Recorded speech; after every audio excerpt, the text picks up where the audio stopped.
Assalamualaikum warahmatullahi ta'ala wabarakatuh. Al-Fatihah. A'udzu billahi minasyaitonir rajim. Bismillahirrahmanirrahim. Alhamdulillahi rabbil alamin. Ar-Rahmanir Rahim. Maliki yaumiddin. Iyyaka na'budu wa iyyaka nasta'in. Ihdinas siratal mustaqim. Siratal ladzina an'amta 'alaihim ghairil maghdubi 'alaihim waladdallin. Amin. إن الله وملائكته يصلون على النبي يا أيها الذين آمنوا صلوا عليه وسلموا تسليما اللهم صل على سيدنا محمد وآله وسلم اللهم صل على سيدنا محمد وآله وسلم اللهم صل على سيدنا محمد وآله وسلم اللهم صل على سيدنا محمد وآله وسلم اللهم صل على سيدنا محمد وآله وسلم اللهم صل على سيدنا محمد وآله وسلم اللهم صل على سيدنا محمد وآله وسلم اللهم صل على سيدنا محمد وآله وسلم اللهم صل على سيدنا محمد وآله وسلم اللهم صل على سيدنا محمد وآله وسلم اللهم صل على سيدنا محمد وآله وسلم عدد ما وسعه علم الله إن الحمد لله نحمده ونستعينه ونستغفره ونعوذ بالله من شرور أنفسنا ومن سيئات أعمالنا من يهده الله فلا مضل له ومن يضلله فلن تجد له وليا مرشدا وأشهد أن لا إله إلا الله وحده لا شريك له وأشهد أن سيدنا محمدا عبده ورسوله اللهم اغفر لأمة سيدنا محمد صلى الله عليه وسلم وأصلح أمة سيدنا محمد صلى الله عليه وسلم وفرج عن أمة سيدنا محمد صلى الله عليه وسلم وارحم أمة سيدنا محمد صلى الله عليه وسلم وألف بين قلوب أمة سيدنا محمد صلى الله عليه وسلم لما تحب وترضاه وافتح لنا فتوح العارفين بك بحق سيدنا محمد صلى الله عليه وسلم سبحانك لا علم لنا إلا ما علمتنا إنك أنت العليم الحكيم ولا حول ولا قوة إلا بالله العلي العظيم وصلى الله على سيدنا محمد وعلى آله وصحبه وسلم alhamdulillahi rabbil alamin. Alhamdulillah, selamat berjumpa kembali dalam kajian tasawuf daripada dua kitab. Yang pertama adalah kitab Mi'rajut Tasyawuf ila Haqaiqit Tasawuf karangan daripada Sayyidil Imam Al-Arif Rabbani Sayyidi Ibnu Ajibah radhiyallahu ta'ala an. Yang kedua adalah kitab Haqaiq Anit Tasawuf karangan daripada Sayyidi Syekh Al-Imam Abdul Qadir Isa Al-Halabi radhiyallahu ta'ala. InsyaAllah kita akan meneruskan kajian tentang zikir pada kitab Haqaiq Anit Tasawuf pada muka surah 138. Qala al-muallif rahimahullahu ta'ala wa nafa'ana Allahu bi'ulumihi wa ulumi syuyukhihi wa syuyukhina wa jami'i awliya'illahi salihin والأنبياء والمرسلين في الدارين اللهم آمين.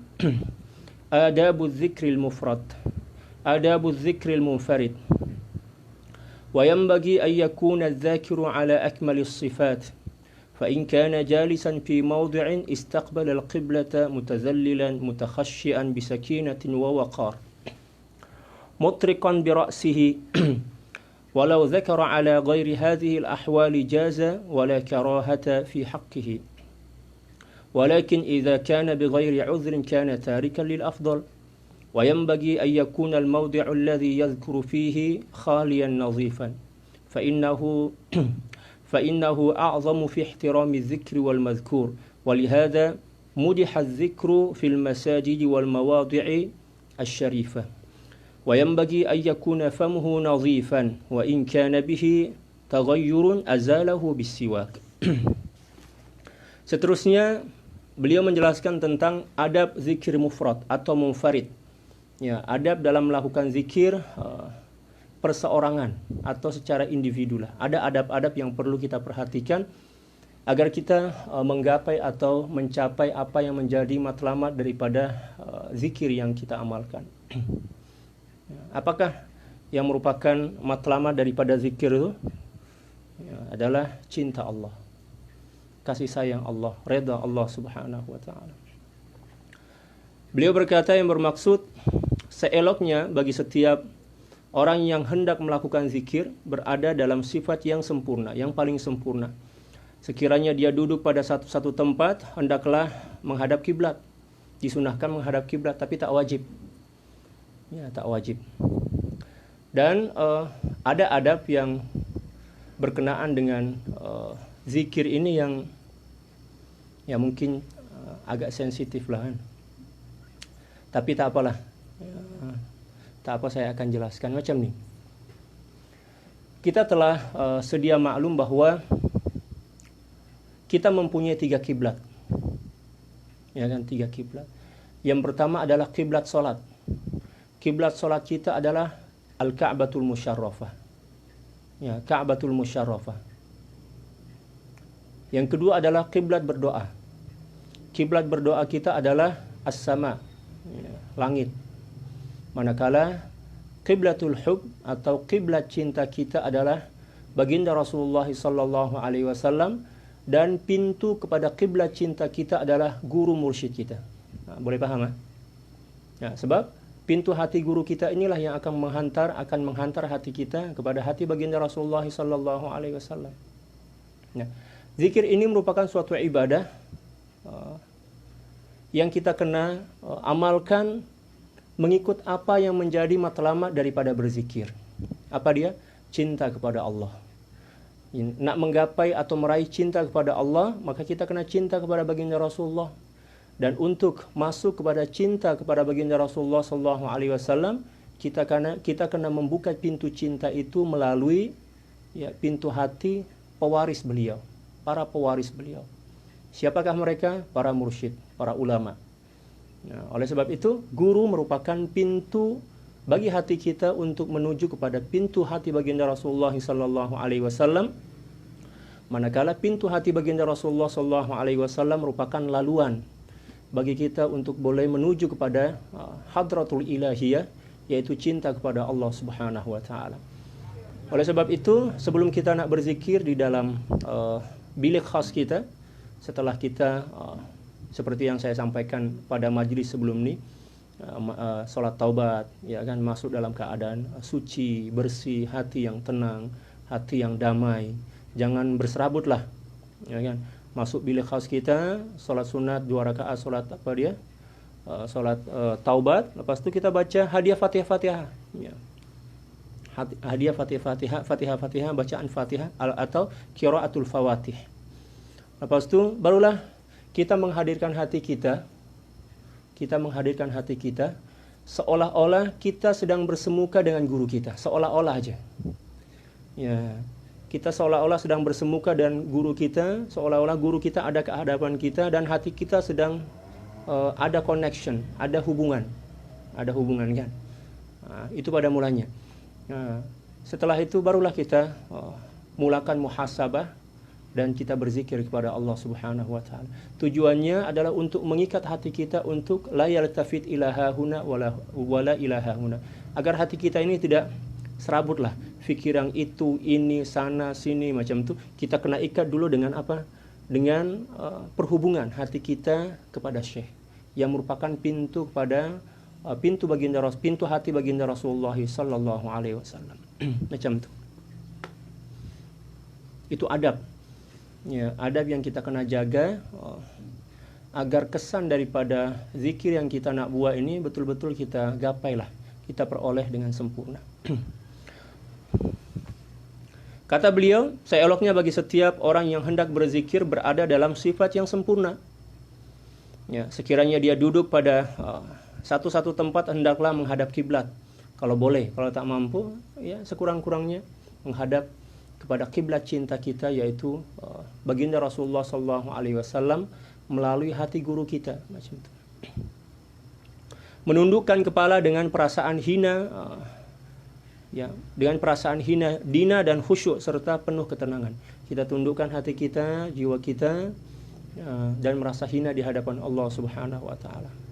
Ya, penuh kekurangan, penuh kejahilan kan. Kita hadirkan hati kita. Setelah kita tawajukan hati kita kepada hati guru kita untuk menyambung silsilah atau hubungan kerohanian itu agar boleh menyambungkan hati kita kepada hati baginda Rasulullah sallallahu alaihi wasallam. Selepas itu barulah kita memulakan muhasabah. Kita tengok diri kita, nampak diri kita yang penuh dengan kekurangan, keaiban, kejahilan, Taksir maknanya tidak mampu melakukan suatu ibadah dengan sempurna, macam itu kan.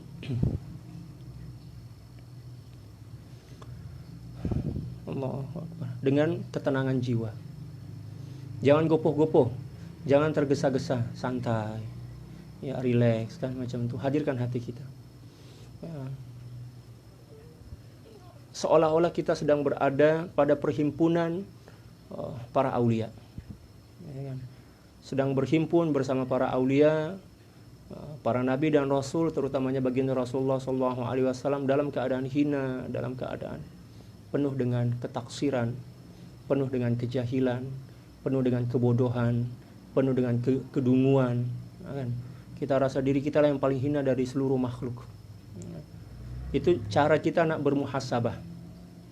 Ya, bermuhasabah. Allahu Akbar. Berzikir boleh juga dilakukan tanpa mengikuti apa yang disebutkan. Kalau sekiranya kita nak berzikir tetapi tak mengikut kepada apa yang telah disebutkan tadi, tak ada masalah, boleh je, tak ada masalah pun. Tapi tak sempurna lah. Ia bukan ditegah, tetapi jika dilakukan tanpa keuzuran, maka dia dikira meninggalkan sesuatu yang lebih afdol. Kalau sekiranya dia meninggalkan adab-adab yang disebutkan tadi tanpa adanya keuzuran, mungkin disebabkan karena dia malas misalkan, dia tak buatlah adab-adab tadi itu, boleh juga, tak ada masalah pun. Tetapi maknanya dia telah meninggalkan perkara yang afdol. Ya, perkara yang afdol, yang paling disukai, yang paling dicintai oleh Allah Subhanahu wa taala. Ya. Tapi jangan pula kita tak berzikir sebab kita tak mampu nak melakukan yang afdol itu. Buat aja walaupun tak sempurna. Nanti suatu masa kalau sekiranya kita semangat, demikian juga setelah melatih diri kita, barulah kita melakukan yang lebih afdol. Sebab kalau kita tak buat langsung, maka itu akan menghambat dan menghentikan proses peningkatan kerohanian kita dalam menuju kepada proses peningkatan kerohanian kita menuju kepada kesempurnaan tauhid dan ma'rifah kepada Allah. Kalau sekiranya kita tak mampu lakukan secara sempurna, sekurang-kurangnya kita buatlah apa yang patut, yang sesuai dengan kemampuan kita. Seperti mana para ulama fiqh telah membuat satu kaedah kan, ma la yudraku kulluhu la yutraku kulluhu. Suatu perkara yang tak boleh kita lakukan dan kita tunaikan dengan sempurna, seperti apa menurut apa yang semestinya, sekurang-kurangnya kita lakukan mengikut kadar kemampuan kita. Nanti suatu masa kita akan sempurnakan insya-Allah. Tempat berzikir sebaiknya sunyi. Oleh sebab itu saya cakap tadi kan, kita kena ada bilik khas, ya, agar anak dan istri kita atau orang lain tak kacau kita lah, sebab kita nak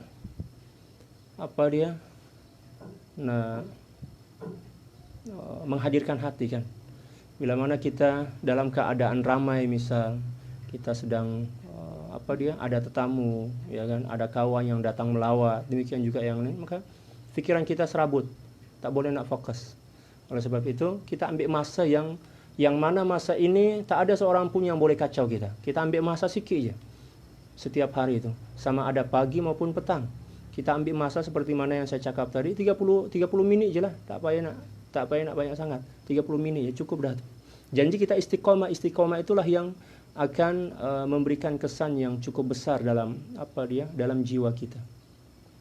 Sebab amalan yang istiqomah walaupun ianya sikit, mesti akan, itulah yang terbaik, yang lebih afdol dan juga lebih berkesan dalam pembentukan karakter jiwa kita.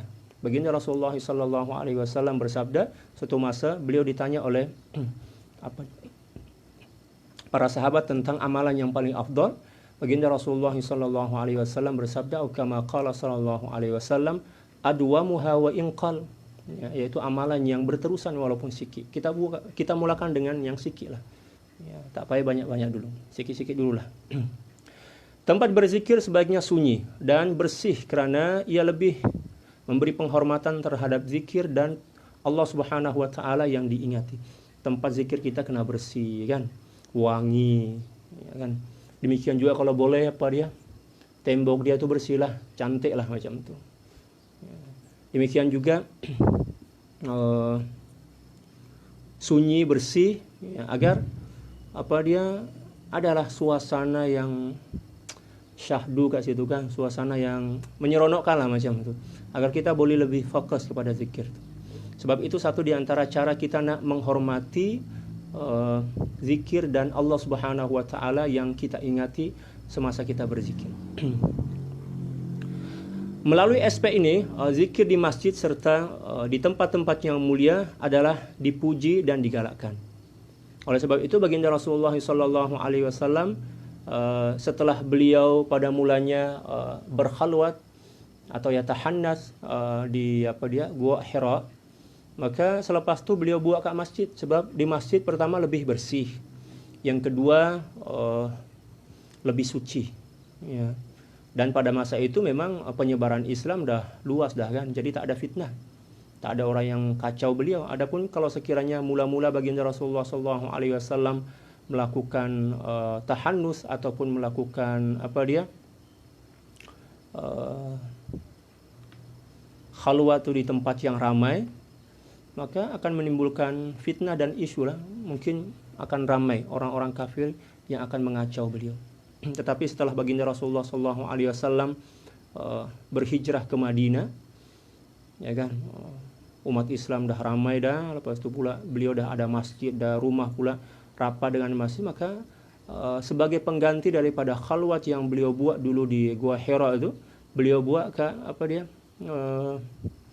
ke masjid lah, ya, i'tikaf, dalam bentuk i'tikaf 10 hari terakhir, ya, daripada bulan Ramadan. Mulut juga hendaklah bersih dan juga jika terasa berubah, ada perubahan pada bau mulut kita, maka sucikanlah dengan bersiwak.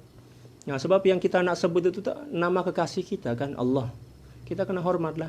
Jangan pula baru habis makan jering misalkan, makan jering lepas tu nak masuk bilik khalwat dia, semua malaikat lari lah tu, ya, sebab bau, ya. Demikian juga setelah makan bawang putih misal, bawang merah, kena bersihkan dulu, bersiwak.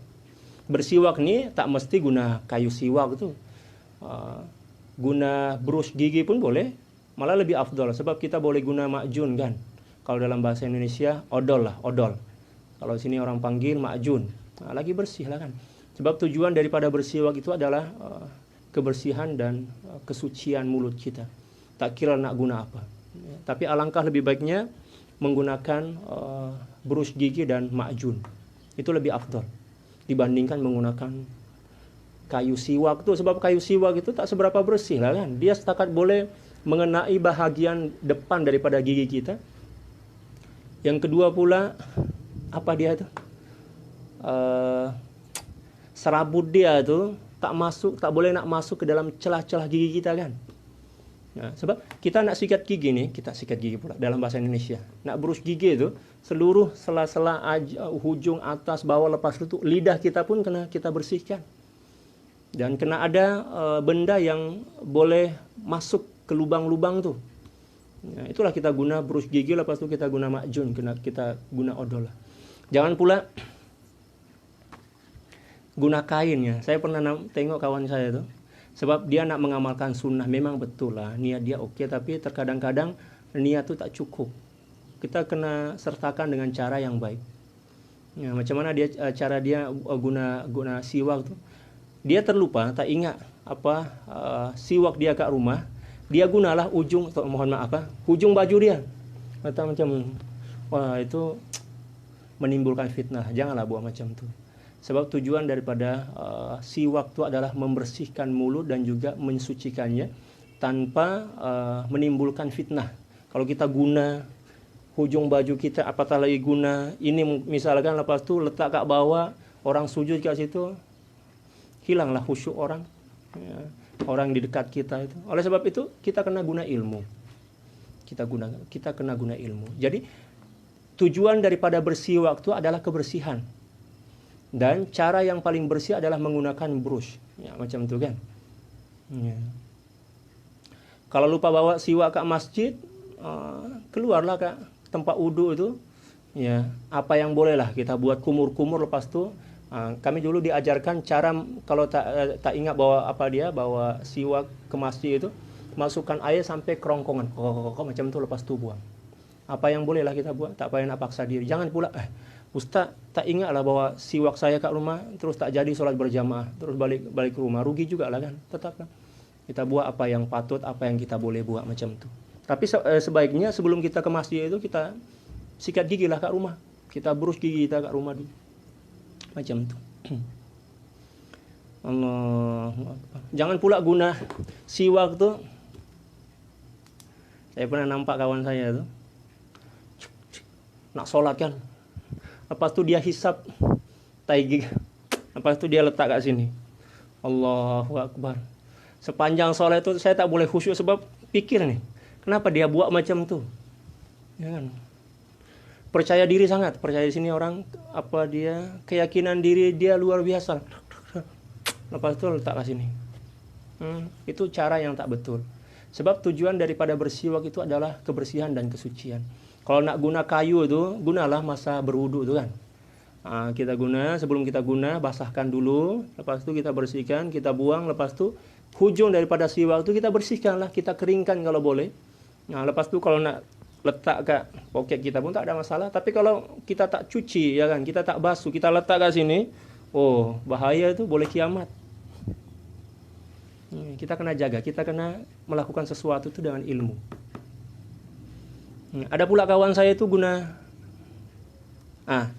ini ataupun guna selendang dia. Dulu masa mondok dulu. Allahu Akbar. Itu fitnah itu.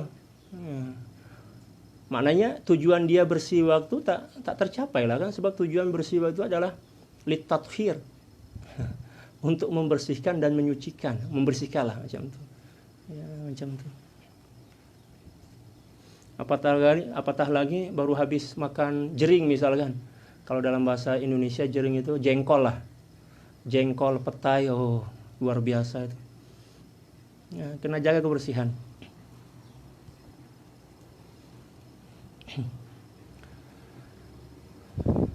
Seterusnya kata beliau radhiyallahu taala an, إذا كانت هذه النظافة الحسية قد ندبنا إليها فإن نظافة القلب التي هو محل نظر الرب تبارك وتعالى أولى بالاعتبار فلا بد من تنقيته من أدرانه حتى يتأهل لمجالسة الحق فلا يزال في الفيض الأقدس مقيما والذكر محبوب في جميع الأحوال والمراد من الذكر حضور القلب فينبغي أن يلاحظ الذاكر ذلك ويتدبر معاني ما يذكر.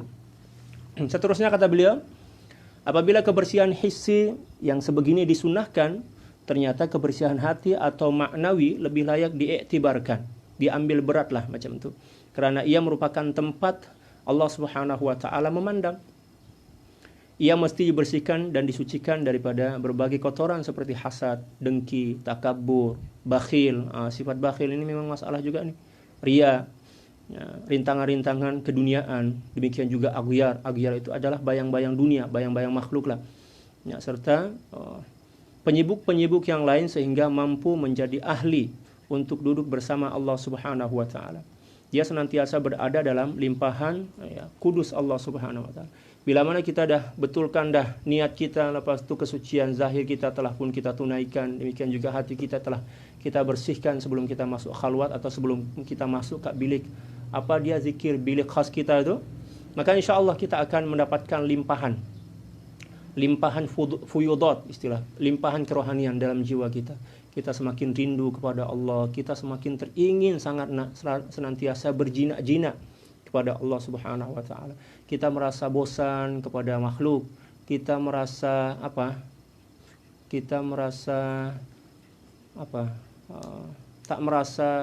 merasa seronok bersama makhluk. Itu satu di antara natijah daripada berzikir kepada Allah Subhanahu wa taala setelah menunaikan apa yang sepatutnya kita lakukan sebelum berzikir daripada adab-adab yang diterangkan tadi. Allahu Akbar. Zikir dicintai dalam semua situasi. Dalam semua situasi dicintai, digalakkanlah macam itu.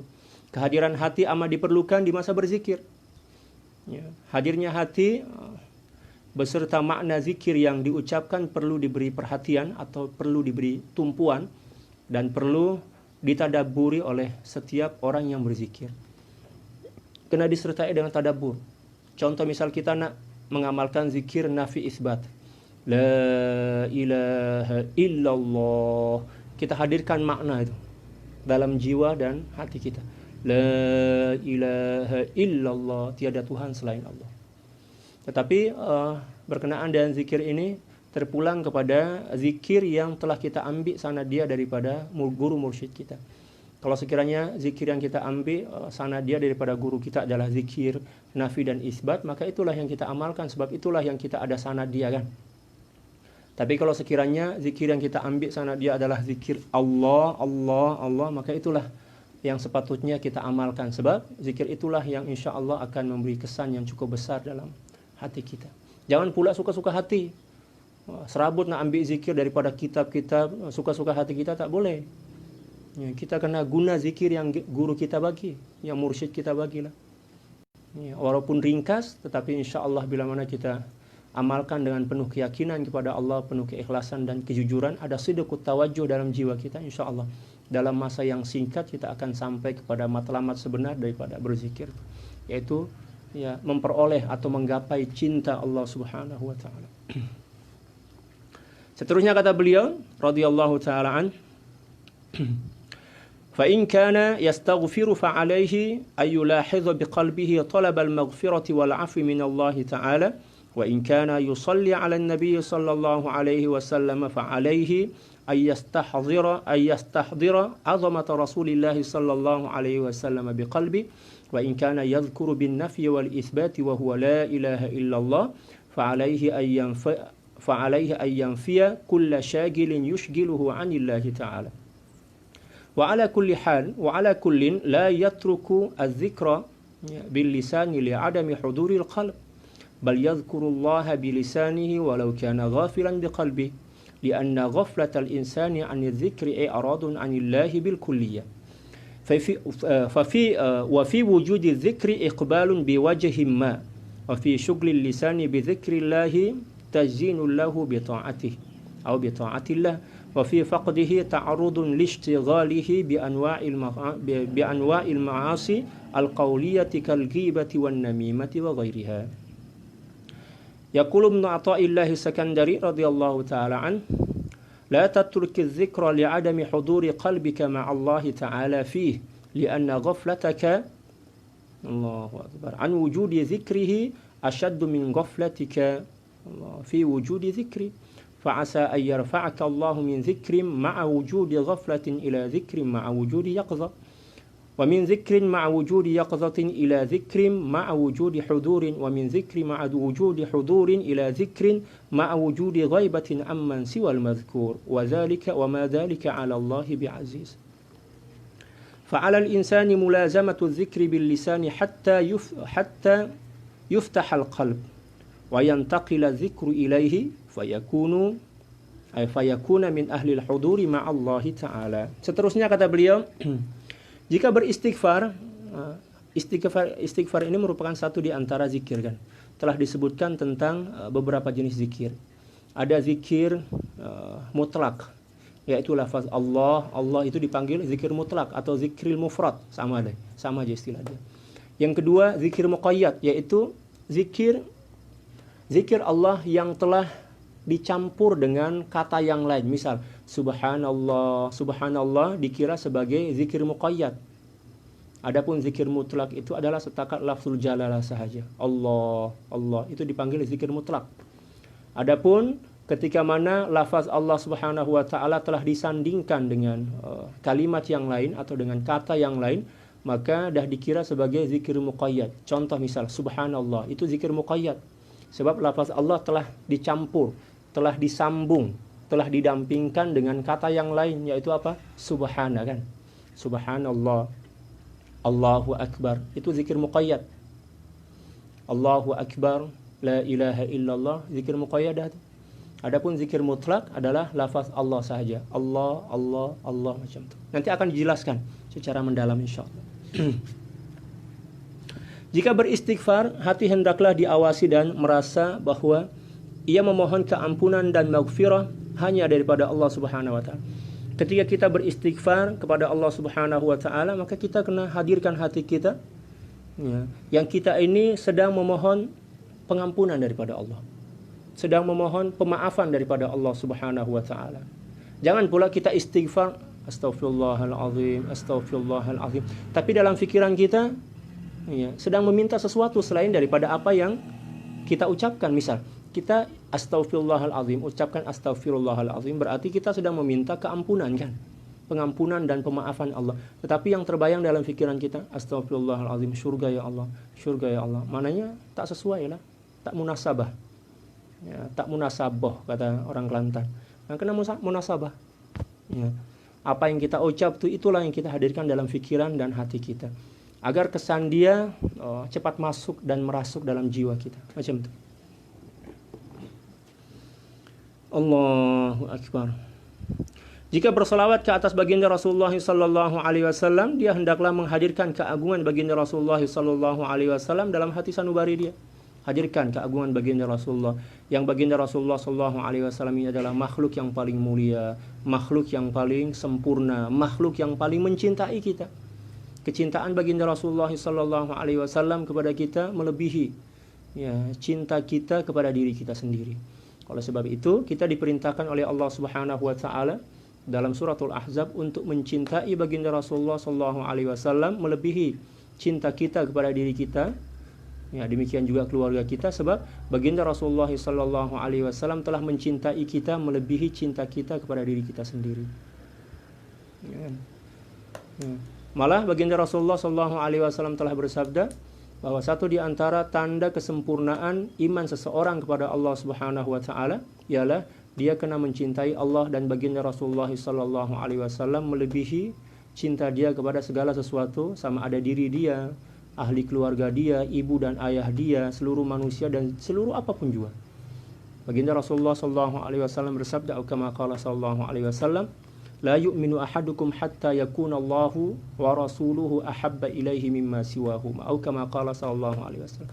Tidak akan sempurna iman salah seorang di antara kalian kecuali bila mana dia telah mencintai Allah dan Rasulullah sallallahu alaihi wasallam melebihi daripada segala-galanya. Demikian juga dalam hadis yang lain, ya, melebihi kecintaan dia kepada harta, benda, anak dan istri dia. Demikian juga yang lain, wan nasi ajmain.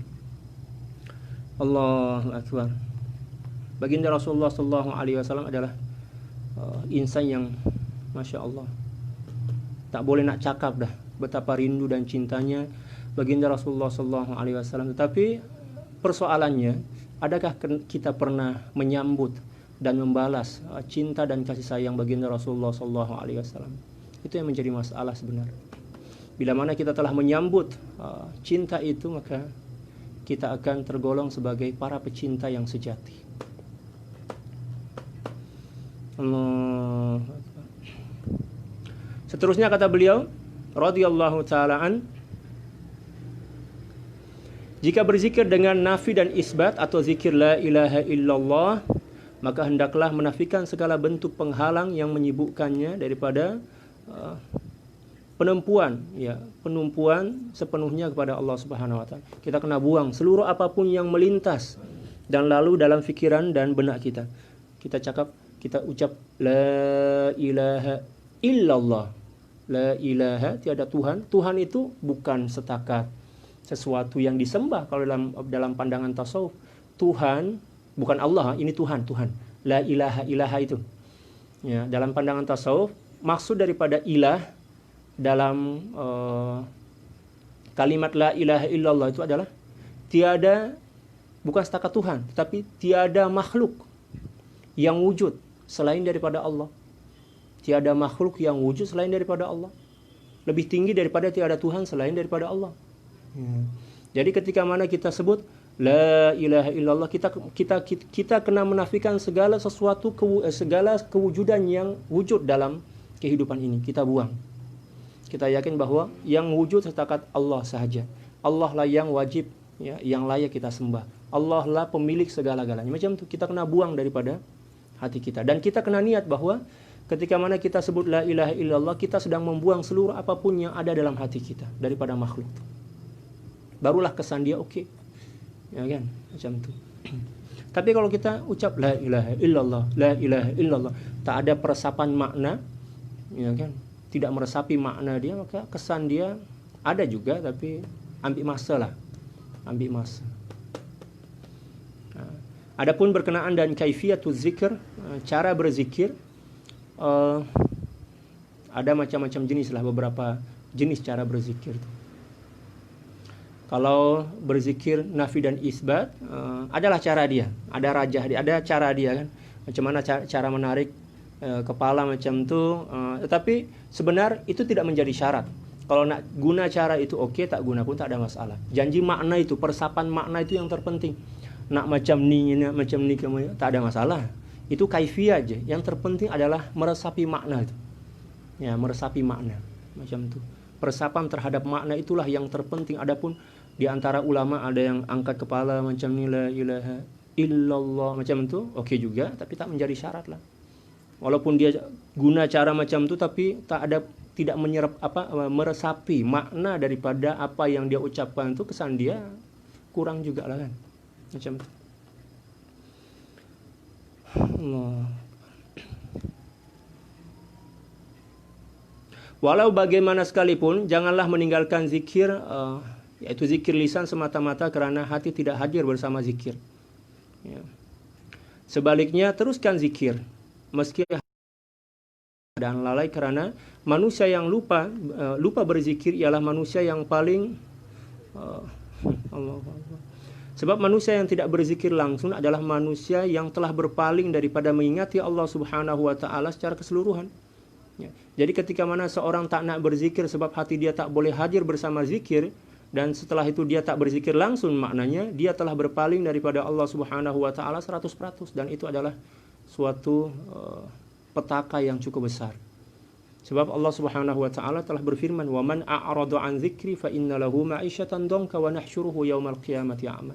Siapa orang yang berpaling daripada mengingatiku walaupun dalam keadaan lalai, hati dia tak boleh hadir bersama Allah Subhanahu wa taala, maka fa inna lahu ma'isyatan dhanka. Dia akan mendapatkan hukuman kehidupan yang sempit, yang susah. Wa nahsyuruhu yaumal qiyamati a'ma, dan di akhirat nanti akan dibangkitkan dalam keadaan buta. Namun bila mana kita berzikir, ya, walaupun hati kita tak boleh, belum lagi mampu untuk hadir bersama Allah Subhanahu wa taala yang kita ingati, maka sekurang-kurangnya kita telah menunaikan perintah Allah Subhanahu wa taala untuk berzikir dengan lisan. Seperti mana yang telah diterangkan oleh baginda Rasulullah sallallahu alaihi wasallam dalam satu hadis, la yazalu lisanuka rataban bi dzikrillah. Ya, atau min zikrillah. Senantiasakanlah lisanmu basah, ya, dengan zikir Allah.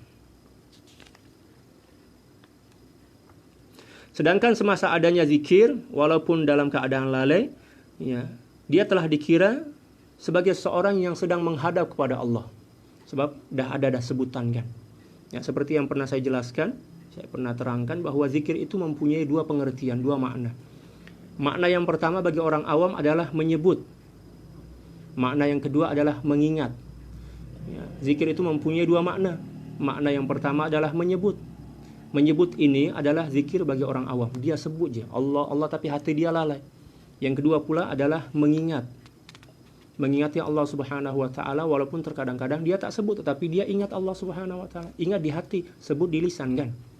Nah, ketika mana seorang tetap berzikir walaupun dalam keadaan lalai, maknanya dia telah menunaikan satu perintah daripada berzikir dari sudut menyebut, walaupun belum lagi mampu menunaikan dari dari sudut dia mengingati Allah Subhanahu. Tapi suatu masa nanti secara berperingkat insyaallah dia akan sampai kepada makna daripada zikir yang kedua, yaitu mengingati Allah Subhanahu wa taala di hati. Kesibukan lidah mengingati Allah Subhanahu wa taala merupakan perhiasan lisan, ya, dalam menaati Allah Subhanahu wa taala.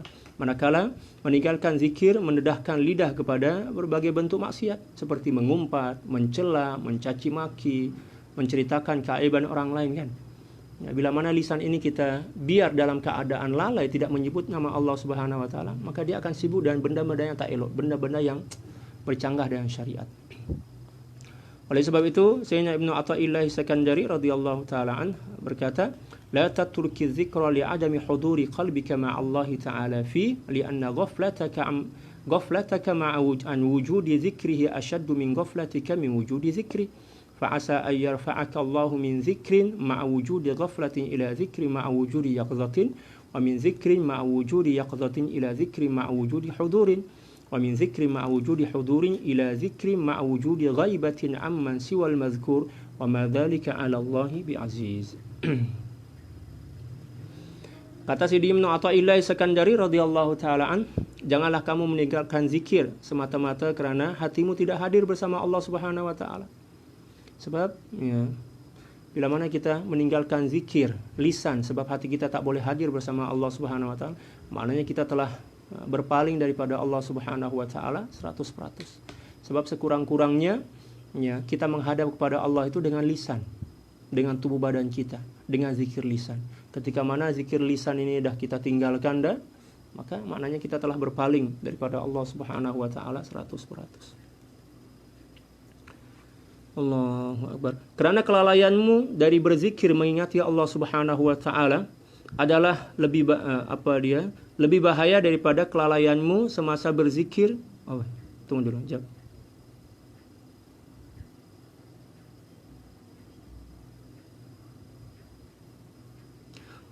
Kerana kelalaianmu daripada berzikir mengingati Allah Subhanahu wa taala adalah lebih bahaya daripada kelalaianmu semasa berzikir ya, mengingatinya. Maksudnya macam ni. Kata beliau, li'anna ghaflataka an wujudi dzikrihi ashaddu min ghaflatika ma wujudi dzikri. Kerana sungguhnya kelalaianmu ya, dengan kewujudan zikir itu lebih berbahaya dibandingkan kelalaianmu fi wujudi dzikrihi, dalam kewujudan zikirnya. Maknanya seolah-olah beliau mengatakan tidak berzikir langsung itu adalah lebih berbahaya ya, lebih buruk dibandingkan meninggalkan zikir walaupun sebatas lisan dan dalam keadaan lalai. Macam itulah. Allahu Akbar. Moga-moga Allah Subhanahu wa taala memindahkanmu daripada berzikir dalam keadaan lalai kepada berzikir dengan hati yang jaga. Itulah peringkat-peringkat zikir. Mula-mula dengan lisan. Lepas tu bila mana kita lakukan secara istiqamah, zikir lisan itu akan masuk dan pergi kepada hati kita. Bila mana telah pergi kepada hati kita, maka zikir itu akan tamakkun, akan tetap dan kukuh dalam jiwa kita. Maka setelah itu hati itu akan senantiasa berzikir tanpa sebutan dan bertukar menjadi zikrul hudur, disebutkan oleh beliau. Lepas itu bila mana kita dah sampai kepada peringkat yang ketiga, itu zikrul hudur, maka pada masa itu ada dua ingatan yang ada pada diri kita, yaitu ingatan kepada Allah, dan yang kedua adalah kesadaran yang kita ini sedang berzikir. Maknanya masih nampak lagi kewujudan diri kita kan. Nah, maknanya tak sempurna lagi. Kalau sekiranya kita meneruskan zikir itu, maka zikir itu akan membawa kita kepada peringkat yang keempat, yaitu ya zikrul ghaibah amman siwal mazkur, menyebabkan kita ghaib, hilang daripada apapun jua rasa kewujudan kita, sehingga yang berbaki adalah kewujudan Allah Subhanahu wa taala, dan itu merupakan kemuncak daripada zikir yang diajarkan oleh para aulia. Daripada zikir dengan hati yang jaga kepada zikir dengan hati yang hadir. Mula-mula jaga, lepas tu hadir. Ya, jaga itu maknanya baru sedar lah, hati yang baru sedar. Ya, bila mana dah bertukar menjadi hadir, maka dia akan kekal, dia akan tamakkun istilah dia akan kukuh. Ya, daripada zikir dengan hati yang hadir kepada zikir dengan hati yang lenyap. Ya, daripada segala perkara kecuali yang diingati, yaitu Allah Subhanahu wa taala. Allah. Perkara yang demikian itu sekali-kali tidak sukar bagi Allah. Bila mana kita teruskan berzikir kita, maka tak mustahil bagi Allah Subhanahu wa taala akan menghantarkan kita sampai kepada kemuncak daripada hakikat zikir itu, yaitu ma'al ghaibati amman siwal mazkur. Berzikir dalam keadaan ghaib. Ya. Hilang rasa kewujudan diri. Sebab kita fokus kepada kewujudan Allah Subhanahu wa taala yang menyebabkan kita tenggelam dalam zikir, sehingga tak nampak dah diri kita yang sedang berzikir. Dan seseorang tak boleh sampai kepada peringkat ini kecuali dengan bimbingan seorang mursyid yang kamil dan mukammil.